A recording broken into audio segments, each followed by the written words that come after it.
Important बात बतानी थी आप सबको कि कंपनी को साइन किया है भोजपुरी सेलिब्रिटी मैनेजमेंट। आज से मेरा कोई मैनेजर नहीं है, यही कंपनी मुझे मैनेज करेगी। कि जहां जाइबू त जा ए सनम, देखे जिंदगी धोखा तेरे जख्म हमरा बारे भुला तो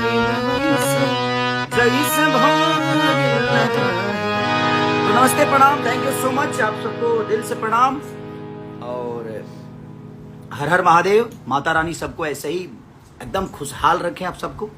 एक आज इम्पोर्टेंट बात बतानी थी आप सबको कि आज से नहीं बल्कि 6 महीने से अभी मैंने एक कंपनी को साइन किया है भोजपुरी सेलिब्रिटी मैनेजमेंट।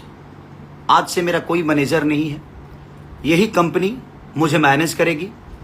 कंपनी मुझे आज से मैनेज करेगी और जो मेरे काम मैनेज करते थे, जो भाई लोग थे हमारे, वो 6 महीने से मैनेज वो नहीं कर रहे हैं। तो एक इम्पोर्टेंट बात भी बता रहा हूँ कि बहुत सारी चीज़ें मुझे प्रॉब्लम की, ठीक है, वो एवरीथिंग मेरा अपना लुकआउट।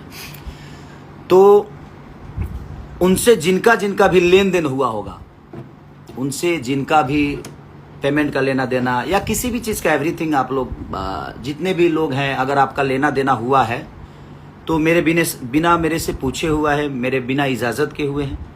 तो मैं आज आपको बता देना चाहता हूं कि 6 महीने 1 साल से सारी चीज़ें चल रही है। तो आप क्लियर भाई, आप उनसे खुद ही समझिए, आप उनसे कैसे लेना है आपको खुद समझना है। तो मैं इसका जिम्मेदार ना हूँ, न था, न रहूँगा।